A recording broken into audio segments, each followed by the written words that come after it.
자, 그러면 교재 페이지 18쪽인데요. 18쪽 경기 변동 이론은 이번 과정에서 보지 않도록 하겠습니다. 이거는 나중에 보시면 돼요. 나중에 1월달 수업 진도할 때 보시면 되고, 내용이 상당히 간단합니다. 그러니까 뭐 경기 변동의 어떤 내용이라든지 각 국면별 특징, 그리고 뭐 건미집 이론, 딱 이렇게 세 가지만 보면 되는 파트이기 때문에 지금 이 아까운 시간에 이렇게 추운데 하고 나오셨는데 이런 거 경기 변동 같은 거 보면 안 돼요. 넘기시죠. 넘기셔서 교재 페이지 23쪽 잠깐 가보겠습니다. 아니야, 죄송합니다. 미쳤나봐요. 20쪽. 20쪽 가시면 부동산 시장론 하는 거 있습니까? 예. 거기 1번 됐고요. 2번에 가시니까 시장의 형태라는 거 나오죠. 예. 시장의 형태, 그거 별표는 아니고요. 그냥 체크 하나 간단하게 딱 하시고요. 완전 경쟁 시장과 불완전 경쟁 시장이라는 거 나올 거예요. 요거 두 개 한번 비교 정리를 좀 해보겠습니다. 우리가 시장론을 공부함에 있어서 첫 번째로 공부하셔야 될 내용이 과연 완전 경쟁 시장이라는 건 무엇이고 불완전 경쟁 시장이라는 것은 무엇인지를 확인하셔야 됩니다. 그래서 교재 페이지는 20쪽 부동산 시장론입니다. 시장론. 자, 완전 경쟁 시장이 있고요. 불완전 경쟁 시장이 있습니다. 완전과 불완전. 두 개를 비교해 봐야 되는데, 예. 과연 완전 경쟁 시장은 어떤 시장이고 불완전 경쟁 시장은 어떤 시장이냐? 첫 번째, 완전 경쟁 시장은 판매자와 구매자가 무수히 많은 시장입니다. 살 사람도 무수히 많고 팔 사람도 무수히 많다. 그래서 그렇다 우리가 다수라고 얘기를 하겠습니다. 그 뭐 표현 방법이 이거밖에 없어서 그런데 무수히 많다의 다수입니다. 그냥 뭐 이렇게 100명, 200명 있고 그런 개념이 아니고 그냥 진짜 무수히 많다. 판매자도 무수히 많고 구매자도 무수히 많은 시장이 완전 경쟁 시장입니다. 두 번째, 판매되는 상품은 완전히 똑같은 물건을 판매합니다. 동질적인 물건을 판매한다. 물건이 똑같다. 동질적이다. 그 다음에 기업들이요. 이거 돈 되겠네 하고 들어가고 에이 별로네 하고 나오는 게 자유로워야 됩니다. 그러니까 들락날락 하는 게 자유롭다. 진입과 퇴거가 자유롭다. 정보는 완전한 정보를 가지고 있습니다. 완전 경쟁 시장에 사는 사람들은 완전한 정보를 가지고 있다. 완전한 정보라는 것은 어떤 정보를 말하는 거냐면 모든 정보를 다루고 있다는 겁니다. 과거에 일어났던 일, 지금 일어나고 있는 일, 심지어요. 완전 경쟁 시장에 사는 사람들은 미래 벌어질 일까지도 알고 있는 시장입니다. 완전한 모든 정보를 다 가지고 있다. 그러면 대답합시다. 불완전 경쟁 시장은 이걸 뒤집으시면 되거든. 불완전 경쟁 시장은 판매자, 구매자 다수예요, 소수예요? 그러면 소수. 판매되는 물건은 동질, 이질. 진입과 퇴거는 자유로워요, 곤란해요? 곤란. 정보는 완전할까 불완전할까? 불완전하다. 이렇게 하시면 됩니다. 일단 이거부터 합시다. 이것도 머릿속에 개념을 정리하시고 수업 진행을 계속하도록 하겠습니다. 자, 저를 보고 천천히 한번 대답해 주세요. 이거는 수업 시간에 다 암기가 끝났으면 좋겠거든요. 제 바람이에요. 그러니까 암기력 약하신 분들은 제가 바람이라고 해서 바람이 다 이루어지는 건 아니잖아요, 그죠? 예. 그러니까 뭐 의사가 되고 싶다고 해서 다 의사 되는 것도 아니고 서울대 가고 싶다고 다 서울대 가는 것도 아니니까 뭐 제 바람은 이번 시간 내에 완전 경쟁 시장과 불완전 경쟁 시장은 집에 가서 따로 손 안 가게끔 완벽하게 정리를 했었으면 좋겠다라는 바람이라는 거예요. 한번 해봅시다. 자, 완전 경쟁 시장은 판매자, 구매자 몇 명? 다수. 판매되는 상품, 동질, 진입과 퇴거, 자유. 정보는 완전해요. 뒤집을게요. 불완전 시장. 판매자와 구매자, 소수. 상품은 이질, 진입과 퇴거는 곤란. 정보는 불완전한 정보다. 그럼 이게 중요한 게 아니고 이건 당연히 알아야 되는 거고. 그렇다면 과연 부동산 시장이라는 시장은 우리가 지금 배우시는 부동산학개론에 있는 부동산 시장은 완전 경쟁 시장일까 불완전 경쟁 시장일까에 대한 생각을 좀 해보자는 겁니다. 부동산 시장은 완전 경쟁 시장일까 불완전 경쟁 시장일까에 대한 고민을 좀 해보자는 겁니다. 일단 미리 말씀을 좀 드릴게요. 부동산 시장은 불완전 시장으로 분류가 됩니다. 뭐로 분류된다고요? 불완전 시장으로 분류가 된다. 이유를 알려드릴게요. 자, 부동산 시장에 사는 사람들은 우리는요. 과거에 일어났던 일은 알고 있습니다. 현재 일어나고 있는 일도 뉴스 보면 얼마든지 알 수 있어요. 근데 미래 벌어질 일은 알 수가 없잖아요, 우리가 미래 벌어질 일을 부동산 시장에서 미래 벌어질 일을 안다면 다 떼돈 벌잖아요, 그죠? 근데 미래 벌어질 일을 모른다는 거죠. 정보가 완전합니까? 좀 불완전합니까? 일단 불완전하다. 부동산 시장은 법 규제가 적어요, 많아요? 많죠. 하나만 예를 들어 볼게요. 전용 주거지역 안에 공장이 들어갈 수 있어요? 없어요? 없죠. 그러니까 부동산 시장은 법 규제가 많기 때문에 들락날락 하는 게 자유롭다, 곤란하다. 좀 곤란해 보입니다. 그죠? 예. 그 다음에 이거는 지난주에 했었던 건데 부동산의 특성 중에 개별성이라는 특성이 있죠. 서울에 있는 30평 토지랑 대구에 있는 30평 토지는 같은 토지 취급, 다른 토지 취급. 판매되는 상품은 동질이다, 이질이다? 이질이다, 이질. 예, 마지막으로. 여러분들 우리나라에 무주택 서민들이 많아요, 적어요? 많죠. 우리나라에 무주택 서민들이 많습니다. 근데 무주택자들은 부동산을 사고 싶어요, 안 사고 싶어요? 사고 싶어 하죠. 근데 왜 무주택자일까요? 구매력이 없어요. 우리 이제 돈이 없으니까 하지 말고. 예. 배운 사람들이 왜 그래? 우리 지난주에 왜 수요란 일정 기간 동안, 이런 말 또 하기가 좀 그런데, 예. 소비자가 구매하고자 하는 욕구를 수요라고 한다. 그러면서 제가 왜 일정 기간은 유량이고 구매하려고 하는 건 사전적 개념이고 이 욕구는 반드시 유효 수요여야 되며 유효 수요는 구매하고자 하는 의사만 가지고는 안 되고 구매력을 갖추어야 된다라고 얘기를 드린 바가 있잖아요. 자, 그러면 이거 편집하고 다시 갑시다. 네. 여러분들 저기 우리 부동산 시장에 무주택자들이 많죠? 네. 그렇죠. 근데 무주택자들이 무주택자인 이유가 이 사람들이 주택을 사고 싶어하는 의사가 있어요, 없어요? 있는데 왜 무주택자예요? 그걸 어떻게 알았어요? 구매력이 없어서 그런 거예요. 구매력이 없어서. 구매력이 없으니까 그 사람들은 현 상태에 무주택자로 남아있는 겁니다. 맞죠? 이 사람들은 지금 부동산 수요자도 아니다? 아닌 거예요. 수요는 반드시 유효 수요해야 됩니다. 반드시 유효 수요해야 됩니다. 그러니까 무주택자들은 구매력이 없는 사람들이에요. 이 사람들은 주택 소요자라고 분류하지 주택 수요자가 아닌 겁니다. 수요가 되기 위해서는 뭐를 갖춰야 되는데? 구매력을 갖춰야 되는데 부동산은 가격이 싸요, 비싸요? 비싸요. 그래서 구매력을 갖춘 유효 수요자. 그러니까 결국 진짜 수요할 사람은 무수히 많다라고 보기가 어렵다는 겁니다. 제가 아까 다수는 무수히 많다의 다수라고 그랬습니다. 한 100명, 1000명, 2만 명 이런 개념이 아니고 정말 무수히 많아야 되거든요. 근데 부동산이 비싸서 유효 수요자, 진짜 우리가 흔히 얘기하는 수요라고 표현할 수 있는 사람은 무수히 많다고 보기 어렵다. 하나 더 할까요? 예. 우리나라의 상위소득. 우리나라 상위소득의 20%가 전국의 사유지, 개인이 소유할 수 있는 땅 몇 프로 가지고 있냐면 91% 가지고 있대요. 90% 가지고 있대요.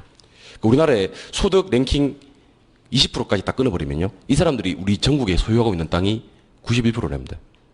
91%. 그럼 나머지 그 80%가 9% 땅을 차지를 하는 거죠. 나머지 80%가. 여러분들하고 저하고 지금 이 9% 땅을 차지하기 위해서 얘가 아침에 찬바람 맞고 나와가지고 저희 이렇게 저도 어제 합격자 모임하고 4시간 자고 나와가지고 이 짓을 하는 겁니다. 9% 땅 중에서 몇 평이라도 더 살까 싶어가지고 이런 짓을 하는 것 같아요. 그럼 제가 하고 싶은 말은 이 말이네요. 부동산 시장에서 부동산을 판매할 수 있는 사람은 우리나라 같은 경우는 특히 소수에게 편중돼 있지 무수히 많다라고 보기는 어렵다는 겁니다. 우리나라만 그런 게 아니에요. 선진국 더해요. 미국 같은 경우 더 합니다. 그러니까 제가 하고 싶은 말은 부동산을 판매할 수 있는 사람, 그러니까 부동산을 가지고 있는 사람이지 무수히 많다라고 보기는 어렵다는 겁니다. 여기서 말하는 소수는 단순히 이렇게 몇 명밖에 없다 그런 개념은 아니에요. 근데 완전 경쟁 시장에서 말하는 다수, 즉 무수히 많다의 개념은 충족하지 못한다는 겁니다. 이게 왜 제가 이걸 강조하는지 아세요? 시험에 이렇게 나온 적이 있습니다. 진짜 나왔었어요. 어떻게 나온 적이 있냐면 부동산 시장에는 다수의 판매자와 구매자가 존재한다 이렇게 나왔었어요. 나왔다고. 사람들이 어떻게 생각했냐면 보자, 팔 사람 많겠네. 살 사람도 많겠고, 많아. 오케이 하고 그거 체크하고 장렬히 전사하셨어요. 그러니까 우리 시험에 나오는 다수는요, 단순히 많다의 개념이 아니고요, 무수히 많다라는 개념인데 부동산 시장에서는 판매자 무수히 많다라고 보기 어렵습니다. 그 다음에 부동산 시장에서 구매자도 유효 수요자를 말하는 거기 때문에 무수히 많다라고 보기 어려워요. 그럼 부동산 시장에서는 판매자, 구매자 몇 명? 소수. 맞아요? 예. 그러니까 우리 국어적으로 해석해서는 그 시험에 나오는 문제들은 다 틀려버려요. 국어적으로 해석해가지고는. 학문적으로 해석을 해야 됩니다. 그럼 결론 냅시다. 부동산 시장은 딱 보니까 완전 경쟁 시장의 요건 4가지 중 한 개도 만족하지 못합니다. 전부 다 무슨 시장이다? 불안전 시장으로 분류가 됩니다. 근데 처음부터 이런 얘기를 할 필요가 없었어요. 처음부터. 왜냐하면 완전 경쟁 시장은 태초에 없는 시장입니다. 이게. 그러니까 우리 혹시 수험생들 중에 완전 경쟁 시장 갔다 오신 분들은 없을 거예요.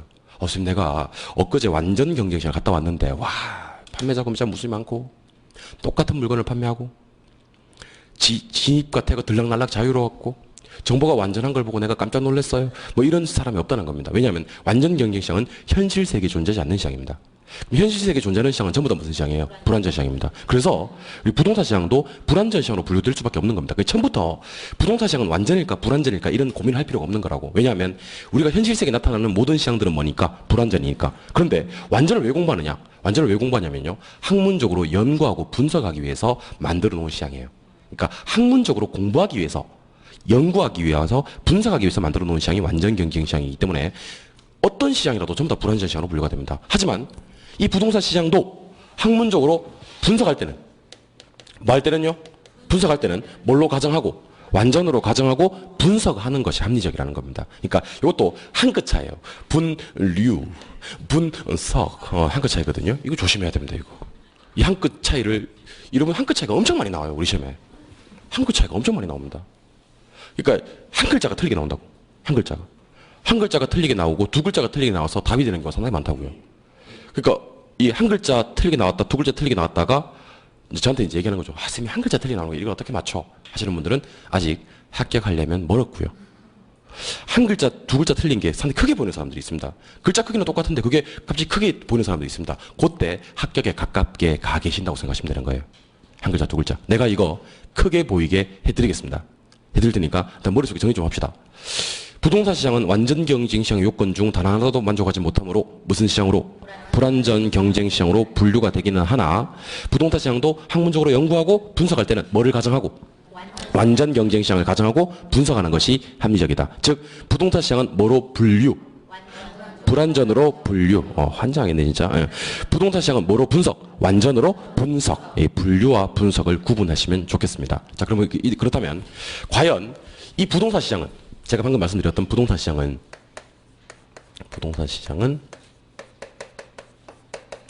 어떤 특성을 가지고 있느냐? 부동산 시장의 특성에 대해서 얘기를 할 건데 우리 지난주에 부동성 할 때 배웠던 걸 한번 얘기해 주세요. 부동산 시장은 추상적 시장이 될 수 있다 그랬습니까? 없다 그랬습니까? 있다 그랬죠. 근데 위치를 명시해버리는 순간 구체적 시장이 될 수도 있다. 양자의 성질은 동시에 진이잖아요. 방금 배웠던 거 대답하세요.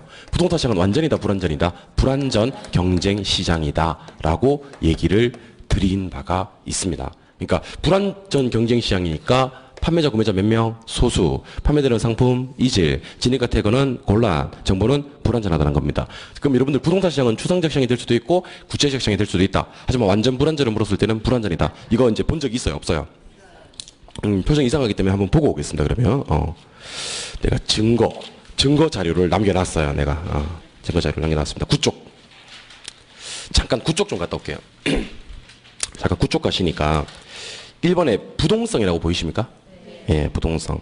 그 가로 1번은 됐고 가로 2번에 파생되는 특징 나옵니까? 파생되는 특징 동그라미 4번에 가시니까 자기는 그런 적이 없는데 그 누가 남의 책에다가 추상적 동그라미 돼 있습니까? 구체적 동그라미 돼 있습니까? 그 옆에 불완전 동그라미 돼 있습니까? 제가 이 수업을 하면서 혹시 궁금하신 분들은 테이프를 감아서 한번 보세요. 테이프를 감아서 보시면 제가 이런 얘기를 한 적이 있다고요. 부동산 시장은 추상 구체는 둘 다 되는데 완전 불완전을 물었을 때는 불완전이 되는데 이 얘기는 지금 하기가 약간 거시기하다. 나중에 제가 뒤에 가서 한번 설명을 드릴 기회가 있을 거다라고 한 적이 있었어요. 예, 있었죠.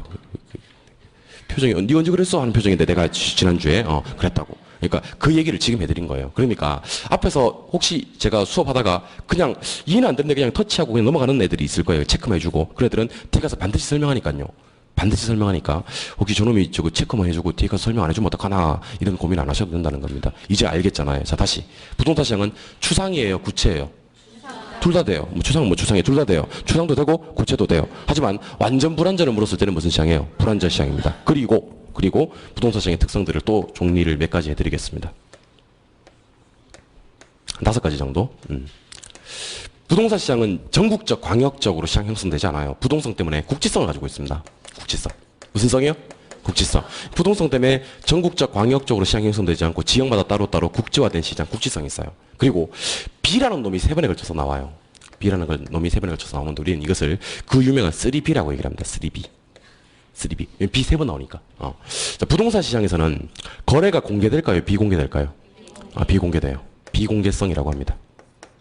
여기서 말하는 거래의 비공개성이라는 것은 거래되는 가격의 비공개성을 얘기합니다. 두 번째, 상품이 표준적일까? 비표준적일까? 비표준화성이 있습니다. 뭐가요? 상품이요. 상품이. 그럼 시장은 조직일까요? 비조직일까요? 비조직성이 있습니다. 비조직성. 시장이 비조직성입니다. 요거는 전부 다 개별성 때문에 벌어지는 일입니다. 개별성. 좀 이따 설명드릴게요. 그다음에 수급 조절이 용이할까요? 곤란할까요? 우리 부동산 시장 곤란하겠죠? 예. 그다음 사고 파는 기간을 매매 기간이라고 하거든요. 부동산은 바로 샀다고 해서 바로 이렇게 물건을 넘겨받을 수 있는 그런 성질의 게 아닙니다. 그다음에 일단 시장에 물건을 내놔야 될 거고, 그죠? 내놓으면 이놈도 벌어오고 저놈도 벌어오고 해야 될 것이고, 그죠? 그리고 뭐 이렇게 한두 달 지나갈 수도 있는 거고, 빨리 거래될 수도 있는 거겠지만, 거래가 된다 하더라도 일단 계약금부터 받아야 될 것이고요, 그죠? 그다음에 좀 덩치가 큰 애들은 뭐 중도금도 거치고, 그다음에 잔금까지를 받아서 그렇게 등기를 넘겨주게 됩니다. 부동산은 매매 기간이 짧다, 길다, 매매 기간의 장기성이라고 해요. 아까도 살짝 언급을 했었는데 법적 규제는 적고요, 많고요, 많아요. 이게 과다합니다. 그러니까 이런 것들은 그냥 보시면 돼요. 법적 규제가 많아요, 적어요? 그러면 많다. 매매 기간이 짧아요, 길어요? 그러면 길다. 수급 조직이 쉬워요, 어려워요? 그러면 어렵다 하시면 되는데 요거는 반드시 기억하셔야 됩니다. 두 가지는. 국지성과 3B는 반드시 기억하셔야 됩니다. 부동산 시장이 국지성인 이유는 토지의 특성 뭐 때문이다? 부동성 때문이다. 이거 했었잖아, 이거? 또 자꾸 표정 이상하게 지금 보러 갑니다, 또. 부동성 때문에 시장이 국지성이다, 맞죠? 예. 그 다음에 개별성 때문에 3B다. 중요합니다, 이거. 개별성 때문에 3B다. 이거 중요합니다, 이거. 3B 한번 해볼게요. 자, 거래는 공개, 비공개. 자, 소개해드리겠습니다. 일반적인 재화는요, 우측 하단이나 뒷면에 보면요, 권장 소비자 가격, 희망 소비자 가격을 공개합니다. 이거 800원에 파세요. 800원에 사시면 되고, 요거 750원에 파시면 되고, 750원에 사시면 됩니다. 왜냐면 똑같은 물건이기 때문에 거래 가격을 오픈시킬 수가 있습니다.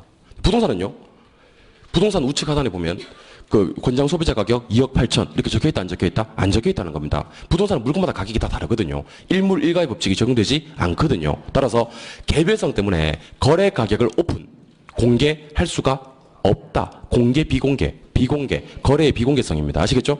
이유는 상품이 각기 같다, 다르다. 같은 상품은 규격화되어 있다, 표준화되어 있다 그래요.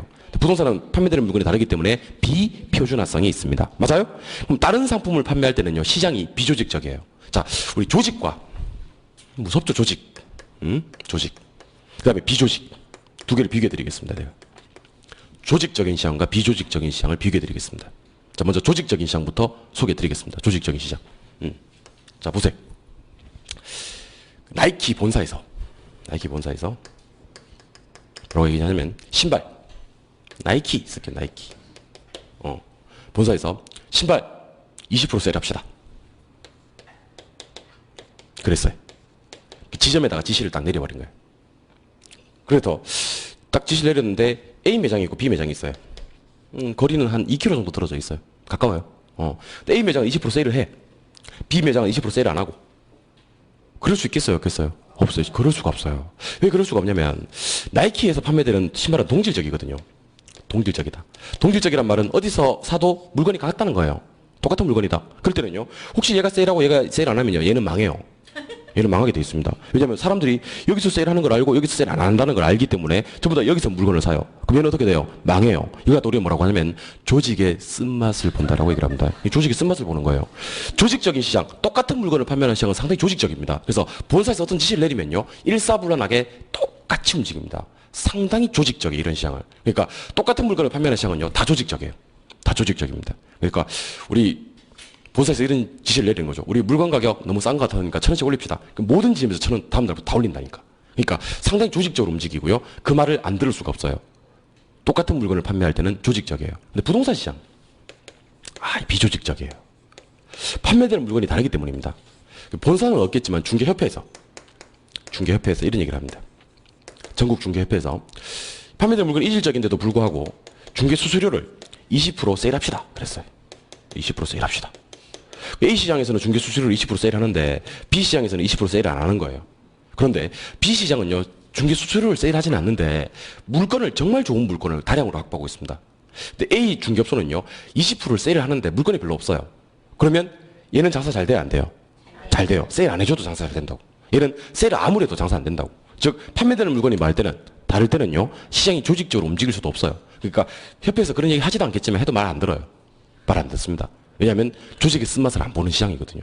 그러니까 판매되는 물건이 부동산 시장은 같다, 다르다. 무슨 성이 있다? 개별성이 있다. 따라서 시장이 조직적이다, 비조직적이다. 비조직적이라는 얘기를 하는 겁니다. 참 설명 잘하네. 참 설명 잘해. 한 번씩 내가 설명하고 내가 감동받고 막 그래요. 아니 이 어려운 얘기를 갖다가 진짜 막 귀에 쏙쏙 들어오게. 참네. 내가 설명하면서 내 이해 다 해버렸네. 내가 참 이해 잘 되네. 아무튼 미치겠죠? 예, 참아봐요. 예. 자, 그러면 부동산은 무슨 성 때문에? 부동산 때문에 국지성이 있고, 맞죠? 무슨 성 때문에? 개별성 때문에 3B가 나온다는 겁니다. 3B. 그래서 거래는 뭐 되고? 비공개. 상품은 비표준. 시장은 비조직. 나머지는 맞다 아니다의 판단만 하시면 돼요. 수급 조절 곤란하고 매매 기간 길고 법적 규제 과다하다 하시면 됩니다. 이번에는 저랑 여과 현상이라는 것에 대해서 소개를 좀 해드리겠습니다. 여과 현상. 상당히 중요합니다. 상당히 중요합니다. 일단 제발 한번 보세요. 이게 이번 시험에 안 나왔어요. 나와야 되는데 안 나왔어요. 나와야 되는데 안 나오는 것들은요, 그 다음 해에 나올 가능성이 상당히 높습니다. 나와야 되는데 안 나오는 것들은 그 다음에 나온 것들은 오히려 또 가능성이 떨어질 수가 있어요. 나와야 되는데 안 나왔던 것들은 가능성이 상당히 높아요. 집을 한번 보죠. 집안 여과현상. 자, 여과현상 영어로 표현하면 필터링이라고 합니다. 필터링. 여과된다. 필터링. 필터링에 대해서 살펴보도록 하겠습니다. 주택이 이렇게 있어요. 이 주택이 고소득층이 살고 있어요. 주택이 이렇게 있어요. 이 주택에는 저소득층이 살고 있습니다. 그런데 고소득층이 살고 있는 주택에 저소득층이 들어와버려요.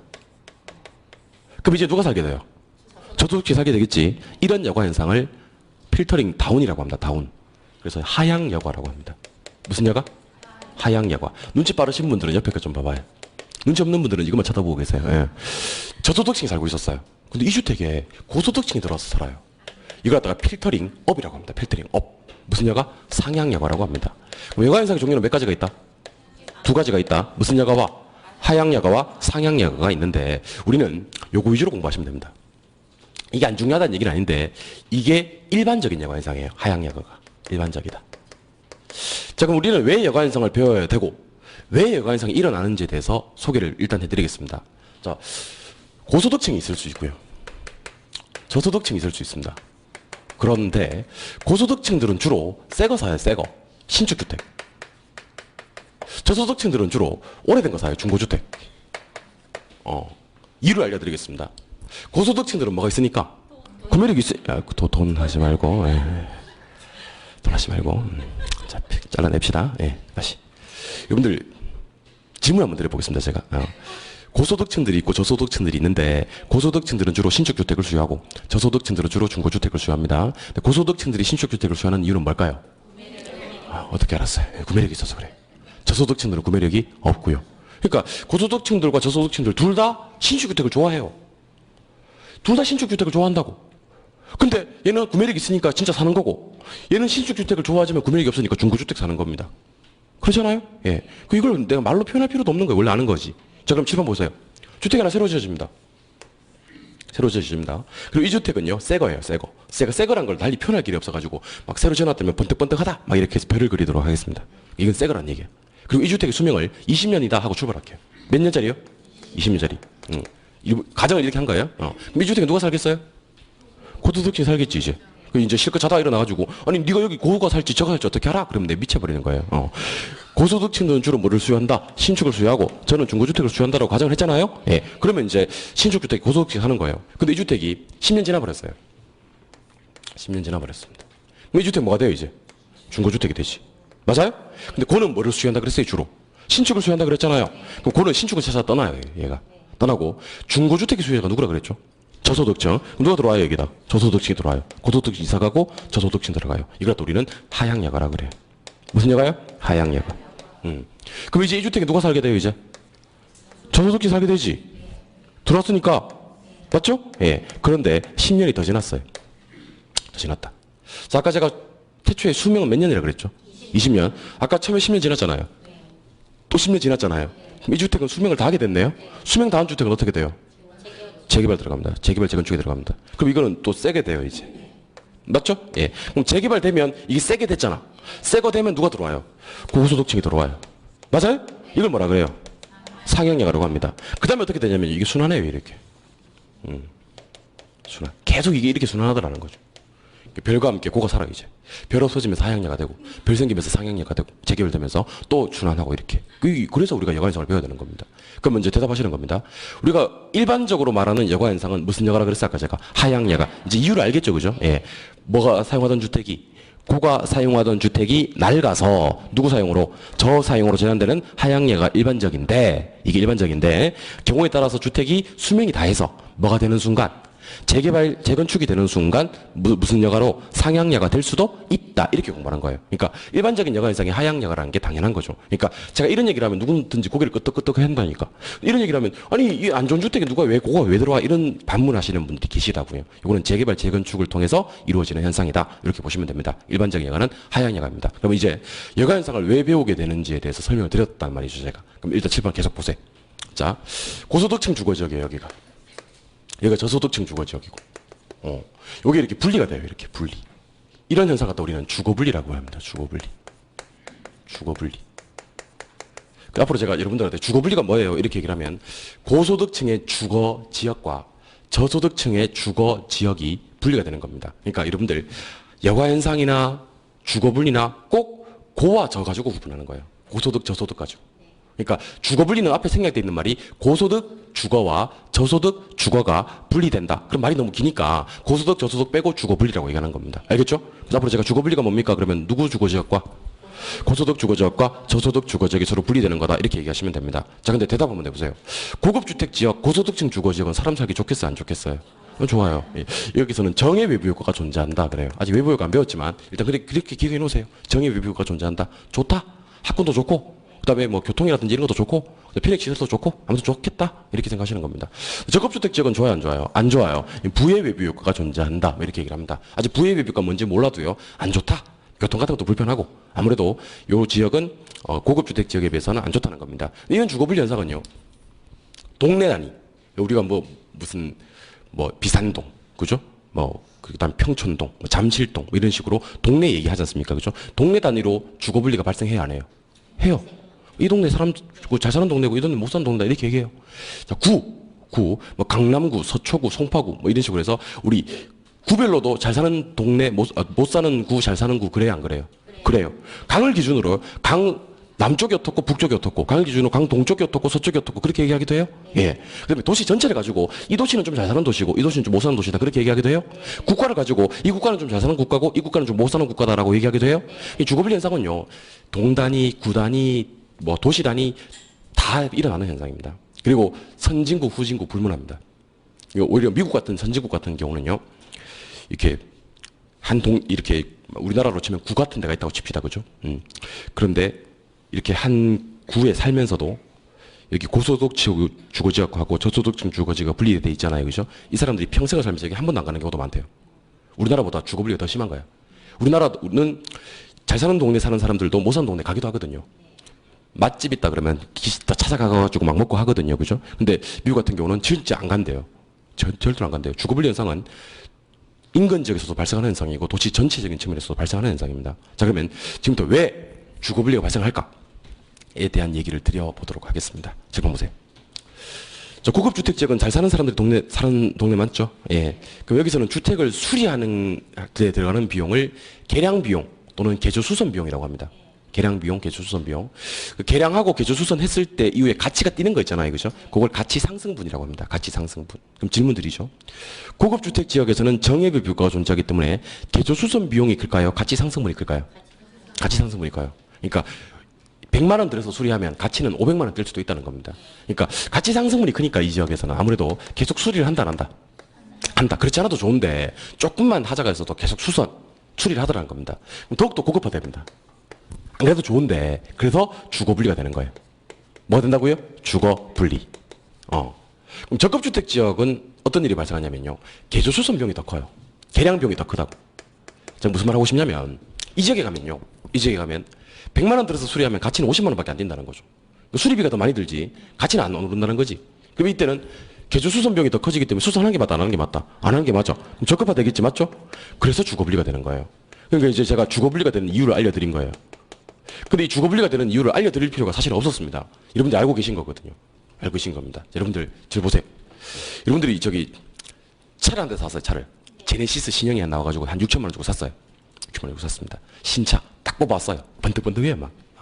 또 합니다. 차 탈 때 신발도 벗고 타는 사람도 있대요.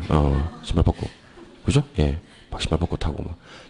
새 차 사고 나면 차 잠도 자고 막 그런데요. 너무 좋아가지고. 근데 그 차에 키스가 하나 딱 아침에 이제 주차장에 딱 대면 키스가 하나 났습니다. 자기 몸 상처 난 것보다 더 아픈 거예요, 이거. 바로 뭡니까? 수리 넣습니다. 맞죠? 그러니까 그렇지 않아도 좋은 차들은요 계속 수선한다는 거예요. 조금만 하자가 있어도 수선하고 그 다음에 저기 세차할 때 그 세차 자동 기계 세차가 안 넣습니다. 거기 넣으면 기스 날 수 있으니까 손 세차합니다. 칫솔로 막 이렇게 면봉으로 막 닦고 막 그러는 겁니다. 그러니까 더욱더 좋아지 차가. 근데 저급차 한 차가 한 20년 됐어. 20년 됐어. 한 26만 킬로 정도 탔고, 26만 킬로 탔고. 중고차 상사 매매 상사 갖다 주니까 이런 차는 판매를 하지 않는다. 분명히 굴러만 가면 산다고 해서 전화를 했더니만 굴러 가도 이건 유분수직은 안 된다. 이렇게 얘기를 하고 사가지도 않는 그런 차입니다. 폐차해야 되는 차입니다. 그런 차는 혹시 차에 기스가 나면 어떡해요? 나는지도 몰라요. 기스가 거기에 있는지도 없는지도. 그리고 그 견적을 뽑아보면 차값을 상회하는 경우가 많거든요. 그래서 그냥 그게 타고 다녀요. 그렇지 않아도 안 좋은데 더 안 좋아져요. 그래서 주거분리가 된다는 겁니다. 그러니까 왜 고급 주택이 더욱더 고급화되고 왜 저급 주택이 더욱더 저급화되는지는 당연한 이치입니다. 그런데 여기서 제가 하고 싶은 말은 이 말이 아니에요. 사실은 세월에 장사가 없습니다. 세월에 장사가 없다.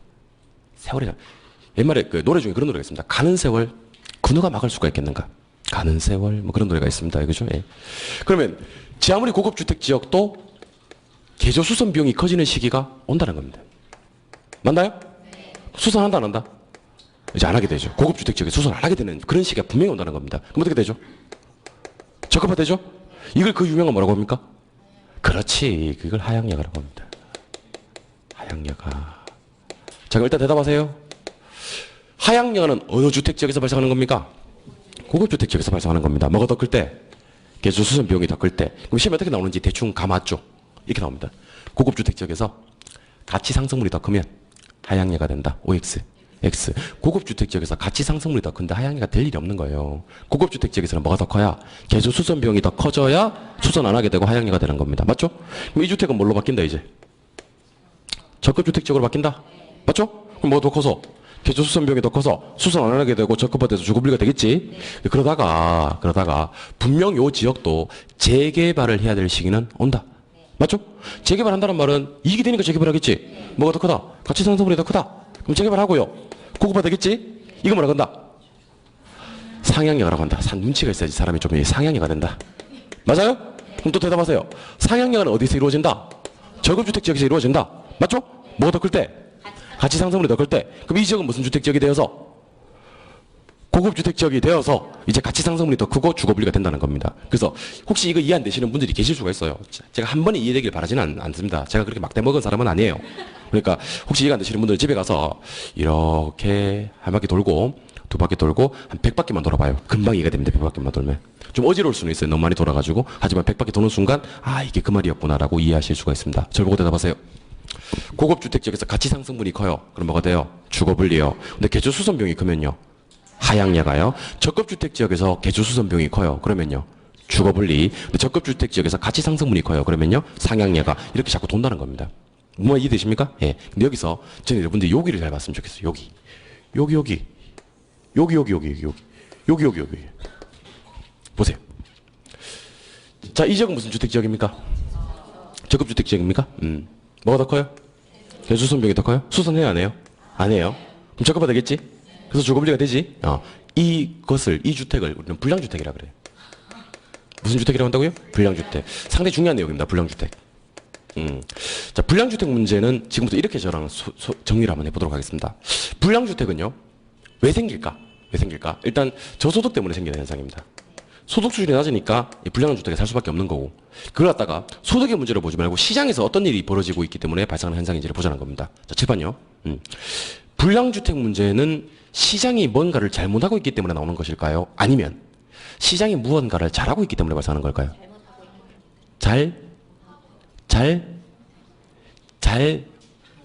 잘해서 발생하는 현상입니다. 시장이 뭔가를 잘못했다는 것을 시장 실패라 그래요. 뭐라고 한다고요? 시장 실패. 시장 실패가 아니에요. 시장 실패가 아니고 시장이 효율적인 과정을 잘 수행하는 과정이에요. 그러니까 시장이 효율적으로 자원 배분하는 과정이다. 외울 필요는 없어요. 시장이 효율적으로 자원 배분하는 과정이다. 이렇게 외울 필요는 없고요.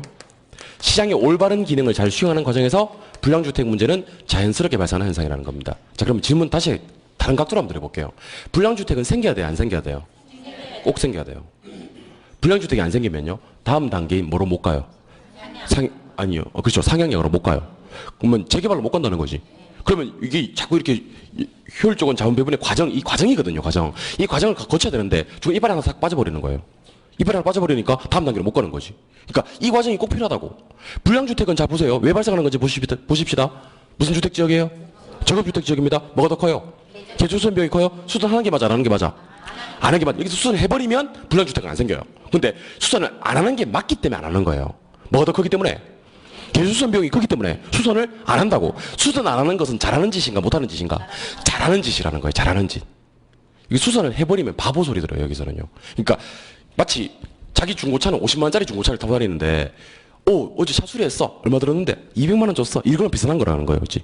수리비 50만 원짜리 차에 200만 원 수리비를 들이면 그게 되는 건가요? 안 되는 건가요? 안 되는 거지. 그러니까 여기서는요. 수선 안 하고 내버려 두는 게 오히려 잘하는 짓이라고요. 시장이 제 기능을 잘 수행하는 거야? 못하는 거야? 잘 수행하는 거야. 시장 실패 때문이 아니라고. 근데 시험에서는 맨날 뭐라고 나오냐면 불량주택 문제는 시장 실패 때문이다 이렇게 나오는 겁니다. 불량주택은 시장 실패 때문이다. 지금은 제가 시장 실패가 아니라고 했기 때문에 그래 됐어 그러면 아닌 거 됐어 했는데 한 일주일만 지나봐요. 일주일만 지나가는데 물어보는 거지. 여러분들 불량주택은 뭐 때문에 이렇게 물어보는 거죠. 그럼 또 대답 못해. 내가 또 힌트를 주는 거지. 시장 실패 때문에 안 때문에 이렇게 물어보면 시장 실패 때문이라고 얘기를 합니다. 내가 왜 시장 실패 때문이라고 생각을 하세요? 그렇게 물어보면 불량하니까 그런다니까. 그러니까 제목이 불량하니까 막 이렇게 실패했을 것 같고 막 그래요. 근데 안 그런 게 중요한 거예요. 그러니까 우리가 수업을 들을 때 고개를 끄덕끄덕하면서 듣는 것들은요. 시험장에 가셔서도 끄덕끄덕하면서 문제를 풀 수가 있어요. 근데 수업을 들을 때 고개를 갸우뚱하면서 듣는다든지 제가 질문했을 때 오답이 생긴 거 있잖아요. 그죠? 그러니까 여러분들 오답하는 걸 부끄러우면 안 돼요. 제가 여러분들 정답을 바라는 게 아닙니다. 지금 정답을 바랄 수도 없고 지금 여러분들 상태가 정답을 할 수 있는 상태는 아니잖아요. 지금 딱 수업 쳤는데 어떻게 정답을 말하겠어. 근데 제가 왜 여러분들 의사를 묻냐면요. 대답을 해봐야 돼. 속에 있는 걸 끄집어내 봐야 돼. 틀렸을 때 요게 그럼 내가 생각을 바꿔야 되겠구나라는 인지를 한다고. 근데 대답도 안 해보면 나중에 제가 불량주택은 시장 실패 때문이 아닙니다. 그러면 나중에 뭐라 그러는지 아세요? 내가 아닐 줄 알았어 내가 그런다니까. 자기도 모르게 마음이 바뀌는 거지. 그럼 나중에 내가 뭐를 알고 뭐를 모르는지를 모르게 되는 상황이 발생합니다. 그러니까 제가 질문 드리면 대답을 해보시는 게 좋고요. 혹시 대답을 하기가 어떤 본인의 사회적 지위와 체면 때문에 대답을 하는 것이 좀 거시기하다 하시는 분들은요. 속으로라도 대답을 해보셔야 됩니다. 속으로 대답을 어떻게 하냐면 약간 끔찍끔찍하면서 대답을 할 수가 있어요. 이렇게 몸을 끔찍끔찍하면서 이렇게 X 이렇게 대답할 수 있으니까 제가 자주 발견해요. 끔찍끔찍해요. 이렇게 몸을 끔찍끔찍 하더라고. 저 사람 대답하고 있구나. 혹시 옆 사람이 끔찍끔찍하면 놀라지 마세요. 대답하고 있는 거니까. 대답을 한번 해보고 오답이 발생했을 때는 이걸 받다가 생각을 바꿔봐야 되겠구나라는 생각을 하셔야 됩니다. 다시 한번 물을게요. 여러분들 불량주택 문제에 사는 사람들은 일단 어떤 사람들이다? 저소득. 불량주택 문제는 시장이 제 기능을 잘 수행하는 거예요? 못하는 거예요? 잘 수행하는 겁니다. 시장 실패 때문이 아닌 거예요. 효율적인 과정에서 발생하는 게 시장 실패 때문이 아니지 효율적인 배분의 과정에서 발생하는 게 불량주택이지 시장 실패가 아니다 하는 생각을 기본적으로 하셔야 됩니다. 좀 중요한 내용이 될 수가 있습니다. 나중에 교재를 한번 보도록 하겠습니다. 교재 페이지 20쪽으로 가보아요. 20쪽. 같습니까? 예. 거기 표에 가시니까 완전 경쟁 시장에 동그라미 좀 쳐드릴게요. 1번에 다수 동그라미, 2번에 동질 동그라미, 3번에 자유 동그라미, 4번에 완전한의 동그라미. 오른쪽 불완전 경쟁 시장입니다. 소수 동그라미. 가만히 있지 말고 또 동그라미 해봐요. 이질. 곤란. 내가 다 해줄게. 곤란. 그 다음에 불완전한. 불완전한. 그리고 그 밑에 당구장 표시가 보일 겁니다. 찾습니까? 예. 부동산 시장의 네모빵. 그 옆에 밑줄합니다. 불완전 시장으로 분류 밑줄하시고 분류의 동그라미. 동그라미 했습니까? 예. 한 줄 내려와서 완전 경쟁 시장을 가정하고 분석 밑줄하시고 분석의 동그라미. 한 번 더 물어볼게요. 부동산 시장은 뭐로 분류되지만 불완전 시장으로 분류되지만 분석을 할 때는 완전을 가정하고 분석하는 게 합리적이다. 되셨나요? 예. 오른쪽 페이지 2번. 가로 2번 말고요. 큰 2번 찾으세요. 부동산 시장의 특성과 기능이 있습니까? 1번에 부동산 시장의 특성이 있는데 옆에 불완전이란 말만 네모를 일단 치세요. 부동산 시장의 특징 옆에 불완전이란 말에 네모를 치세요. 그리고 그 위에다가 숫자 4를 딱 적어두시기 바랍니다. 4 쓰시면서 대답 한번 해볼래요 그냥. 부동산 시장은 완전이다 불완전이다? 불완전이다. 그럼 판매자, 구매자 몇 명? 소수. 상품은 이질. 왼쪽에서 했는데. 진태는 곤란. 정보는 불완전. 밑으로 내려갑니다. 1번. 시장에 국지성 있습니까? 네모하고요. 국지성에 네모하고요. 옆에 부동성이란 말의 밑줄. 2번에는요. B란 글자만 3개 찾아서 네모해버리세요. BBB. BBB. B 네모했어요? 그리고 앞에다가 3B라고 좀 적어주실래요? 2번 앞에다가 3B. 그리고 저 끝에 가시면 개별성이라는 표현이 있을 거거든요. 그것도 밑줄 하시고요. 3B하고 개별성. 3번부터는 밑줄만 그을게요. 수급 조절의 곤란성 할 때 곤란성의 밑줄. 매매 기간의 장기성 할 때 장기성만 밑줄. 법적 규제의 과다 할 때 과다만 밑줄. 그러니까 1번부터 5번까지 같은 비중 두고 공부하지 마시고요. 1번, 2번의 비중을 좀 쏟아 주시기 바랍니다. 알겠죠? 예. 한 장을 넘겨 보시죠. 네, 오른쪽 페이지. 왼쪽 페이지는 됐고 오른쪽 페이지 가시니까 4번에 여과 현상과 주거 분리라는 표현이 있습니까? 예. 먼저 동그라미 1번에 상향여가가 보이고요. 2번에 하향여가 보일 텐데 두 개를 좀 묶어 주실래요, 일단? 묶어주시고 상향여가를 제가 읽어볼게요. 저소득 계층이 사용하던 주택이 고소득이 동그라미 하세요. 고소득 계층의 사용으로 전환되는 현상이다. 하향여가도 똑같이 합시다. 고소득이 사용하던 주택이 저소득 동그라미 합시다. 전환되는 현상이다. 그러니까 여관상은요, 원래 누가 살았는지는 별로 안 중요해요. 결국 누가 살게 될지를 보고 여관상을 판단하세요. 결국 저소득층이 살게 되더라? 그럼 무슨 여가? 하향. 결국 고소득층이 살게 되더라? 그러면 상향여가가 되는 겁니다. 무슨 말인지 알겠죠? 예. 밑에 내려가시니까 주거분리라는 표현이 있습니까? 밑줄을 쫙 그어버리세요. 고소득층의 주거지역과 저소득층의 주거지역이 서로 분리되고 있는 현상. 밑줄 그으시고 고소득 네모, 저소득 네모, 분리 동그라미. 고소득과 저소득이 분리되는 걸 주거분리라고 합니다. 동그라미 1번과 2번을 묶어보아요. 1번에 무슨 주택지역이래요? 고급주택지역이래요. 여기서 가치상승분이 크대요? 계량비용이 크대요? 계량비용이 크다고 되어 있습니다. 계량비용의 밑줄. 저 끝에 하향여가라는 말에 네모를 빵 칩니다. 고급주택지역에서 계량비용이 크면 무슨 여가 됩니까? 하향여가. 이번에 적급주택지역 있습니까? 예. 거기서는 가치상승분의 밑줄 합시다. 여기 분명 적급주택지역인데 뭐가 더 크다? 가치상승분이 크다? 그럼 재개발 들어가겠네? 저 끝에 무슨 여가? 상향여가. 네모 빵 칩니다. 그리고 괄호 3번에 가시니까 불량주택 문제하고 찾았습니까? 예. 불량주택이란 말에 네모를 빵 쳐버리세요. 네모 빵. 불량주택. 이 불량한 놈 이거. 옆에 밑줄 다 그으셔야 됩니다. 저소득부터 해서 끝에 과정이다까지 두 줄을 밑줄을 쫙 다 그어버리세요. 싹 다 그어버렸습니까? 예. 그리고 첫 번째 줄 다시 올라오셔서 시장 실패가 아니라 찾았습니까? 그거 길게 네모를 빵 쳐줍니다. 시장 실패가 아니라. 그러니까 이렇게 공부할 필요는 없어요, 사실은. 불량주택은 하향여가 작용에 의해서 효율적으로 자원배분의 기능을 수행하고 있는 과정이다 라고 알면 좋은데 이거 외우라 그러면 여러분들 못 외울 예정이잖아요. 그러니까 제가 여러분들 불량주택이 왜 발생하는 건데요? 그럼 여러분들이 저한테 시장이 하향여가 작용에 의해서 효율적으로 자원배분의 기능을 수행하고 있는 과정이라서 그래요 라고 대답 못할 거잖아요. 그러니까 어떻게 얘기하면 되냐면 불량주택은 시장 실패가 아니다 또는 제대로 기능을 수행하고 있는 거다. 뭐 이 정도만 하셔도 된다는 겁니다. 객관식 시험의 묘미예요. 객관식 시험의 묘미. 주관식 같으면요. 서술형 문제 같으면 이거 다 외워야 돼요. 서술형 문제 같으면 그래서 객관식일 때가 좋은 거예요. 서술형 문제가 나왔다. 불량주택이 왜 발생하는지를 5줄로 표현하시오. 이렇게 나왔다. 그러면 이제 어떻게 써야 되면 불량주택은 저소득의 문제고 그것을 원하는 사람들이 있기 때문에 발생하는 현상이다. 불량주택 문제는 시장이 하향여가 작용에 의해서 효율적으로 자원배분을 하고 있는 과정에서 자연스럽게 발생하는 현상이지 시장 실패가 아니다. 따라서 불량주택을 해결하는 대책은 철거와 같은 대책은 근본적인 대책이 될 수가 없고 실질소득의 향상이 바람직하다. 뭐 이런 식으로 써야 되는데 우리 그 시험은 객관식 시험이기 때문에 그 묘미를 살려서 불량주택 문제는 시장 실패다 아니다 실패하고 있기 때문에 아니고 제대로 제 기능 수행하고 있는 과정이다. 이렇게만 공부해 주시면 됩니다. 아시겠죠? 예, 오늘 여기까지 하겠습니다. 잘 보여주세요. 잘 봐주세요. 3시간 동안 했던 수업을 또 한 5분만 합시다. 5분만. 복습합시다. 복습하고 합시다. 자, 탄력성은 무엇에 대한 무엇이죠? 자극에 대한 반응. 무슨 반응 줬어요? 가격. 무슨 반응을 봐요? 양의 반응을 봅니다. 물론 가격 탄력성이고요. 1이에요. 단위 탄력. 눈 껌뻑껌뻑하면 안 돼. 단위 탄력 해야 돼. 이보다 커. 탄력. 이보다 작아. 비탄력. 0이면 완전 비탄력. 무한되면 완전 탄력. 탄력성과 기울기 관계는 반비례 관계인 거 아시죠?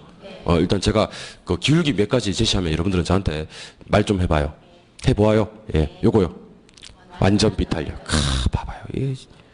한번 수업 듣고 이렇게 대답하는 사람이 강의 정말 잘한 거라니까. 완전 비탄력. 이거는 비탄력. 요거는 탄력. 요거는 완전 탄력. 종류 5가지가 있습니다. 그렇죠? 예. 기울기 보고 탄력성 바로바로 판단할 수 있어야 되고요. A의 비탄력성을 구하는 공식은 뭐 변화율분의 B 변화율분의 A 변화율. 공식부터 한번 정리해 볼까요? 수요의 가격 탄력성을 구하는 공식은 가격 변화율분의 수요. 수의 소득 탄력성은요. 소득 변화율분의 수요. 조심합시다. 수요의 교차 탄력성은요. X제 가격 변화율분의 Y제 수요량의 변화율입니다. 공급의 가격 탄력성은요. 가격 변화율분의 공급량의 변화율이고요. 다만 유일하게 절대값 씌우는 탄력성이 있었어요. 누구예요? 수요의 가격 탄력성이요. 신구부터 한번 해볼게요. 소득 탄력성 할 때는 소득에는 뭐라 그랬어요? 정열중 플러스 마이너스 제로 때리면 되고요. 교차에는 대보독 대체제 보완제 독립제에서 플러스 마이너스 제로 때리면 됩니다. 더 쉬운 거 한번 해볼까요? 공급의 가격 탄력성이요. 공급의 가격 탄력성은 3개만 공부하시면 된다 그랬어요. 뭐야? 다 까먹었네. 물단장, 물단장, 물단장, 물단장, 물단장, 물단장, 물단장, 물단장 하시면 됩니다. 물리적 공급 곡선. 수직이죠. 완전 비탄력적이죠. 단기는 비탄력이고 가파르죠. 장기는 탄력이고 완만합니다. 손 한 번 더 꺼내봐요. 앞으로 못하게 못해봐야지. 어떻게? 물단장, 물단장, 물단장, 물단장 해주시기 바랍니다. 알겠죠? 물단장 이렇게. 알겠죠? 예, 물단장 해주시고. 수의 가격 탄력성에 대해서 한번 얘기해보죠. 어떨 때 탄력적이다, 어떨 때 비탄력적이다 이렇게 얘기를 하셔야 되는데 저한테는 탄력, 비탄력만 얘기해주세요. 대체제가 적어요. 비탄력, 비탄력. 오, 갑갑해. 대체제가 많아요. 탄력, 주거용, 탄력, 상공업용, 비탄력, 필수제, 비탄력, 사치제, 탄력, 용도 전환이 용이하면, 탄력, 곤란하면, 비탄력, 단기에는, 비탄력, 장기에는, 탄력, 이렇게. 참, 이게 대답이, 이게, 물론 여러분들 뭐 오늘 처음 듣고 다 알겠습니까만은 제가 어떤 기분으로 지금 수업을 하냐면 짜내는 듯한 느낌이 들어요. 이렇게 참기름 짜내는 듯한 이렇게 안 나오는 걸 억지로 짜가지고 이렇게 한 방울 두 방울 이렇게 떨어뜨리는 느낌이 자꾸 드네. 이렇게 툭툭 나오는 그런 느낌이 안 들고 아무튼 뭐 괜찮습니다. 그 정도 말아도 돼요. 총수익 구하는 공식은 가격 곱하기 수량인데 수요가 탄력적일 때는 가격을 많은 게 좋아요. 그렇죠. 인하시키는 게 좋아요. 많이 살아오게끔 만들어야 되거든. 비탄력적일 때는 가격을 인상시키는 게 수입 증가에 도움이 됩니다. 그래요? 예. 이번에는 균형에 대해서 한번 얘기해보죠. 우하향하는 곡선 무슨 곡선? 수요 곡선. 우상향하는 곡선. 공급 곡선. 만나는 점 2글자. 균형. 균형에서 균형. 가격과 균형. 양이 결정이 됩니다. 근데 균형은 누구랑 누구랑 같게 만들면 돼요? QD, QS. 같게. 수요량과 공급량을 같게 만들면 되잖아요. 그럼 QD는 1400마이너스 2P다. QS는 200 플러스 4P다. 그러면 한 놈 어디? 좌변. 한 놈 우변. 왔다리 갔다리 하면 P가 나오잖아. 그 P가 뭐예요? 균형 가격이고 코피를 아무 때나 다 대입하잖아. 그죠? 그럼 Q가 나올 거 아니야? 그 Q가 뭐예요? 균형 양이 된다. 자, 7번 보고 대답하세요. 수요가 증가되면 어떻게 돼요? 가격 상승, 양 증가. 수요 감소되면 가격 하락, 양 감소. 공급이 증가되면 가격 하락, 양 증가. 공급이 감소되면 가격 상승, 양 감소. 요래. 그렇죠. 수요 공급 둘 다 증가되면 가격은 몰라요. 양만 증가해요. 수요 공급 둘 다 감소하면 가격 몰라요. 양만 감소합니다. 수요 증가되고 공급 감소되면 가격 상승에 양 모르고요. 수요 감소 공급 증가되면 가격 하락에 양 몰라요. 그리고 종합해서 정리하면 수요와 공급이 같은 방향으로 움직일 때는 뭐를 몰라요? 가격을 모르고요. 반대 방향으로 움직일 때는 양을 몰라요. 완전 탄력, 완전 비탄력 한번 해보겠습니다. 완전 탄력 찍을 때는 뭐가 불변해요? 가격 불변이고요. 완전 비탄력 찍을 때는 양 불변입니다. 시장론 가도록 하겠습니다. 완전 경쟁시장과 불완전 경쟁시장 분류해 보겠습니다. 완전 경쟁시장 판매자 구매자 다수 내가 하고 말지 판매되는 상품 동질, 진입과 퇴거는 자유, 정보는 완전해요. 불완전 시장입니다. 판매자, 구매자, 소수, 상품, 이질, 진퇴, 곤란, 정보는 불완전. 부동산 시장은 뭐로 분류? 불완전으로 분류. 하지만 분석할 때는 완전으로 분석하는 게 합리적이다. 그럼 부동산 시장은 어떤 특성이 있을까? 자, 먼저 불완전하기 때문에 판매자, 구매자, 소수, 상품, 이질, 진퇴, 곤란, 정보, 불완전. 추상이에요, 구체예요? 둘 다 돼요. 둘 다. 또 추상이다, 또 추상이. 둘 다 돼요. 그 말 하려고 그랬어요? 추상이 될 수도 있고 구체가 될 수도 있다. 그 말 하려고 그랬어요? 아닌 것 같은데 아무튼 뭐 그렇다 치고 그러면 추상이 될 수도 있고 구체가 될 수도 있다. 둘 다 가능하다. 그리고 시장은 전국적 광역적이에요, 국지성이에요. 얘는 무슨 성 때문에 그래요? 부동성 때문에 그래요. 부동성. 내가 그럴 줄 알았어요. 국지성은 부동성이에요. 국지성은 부동성.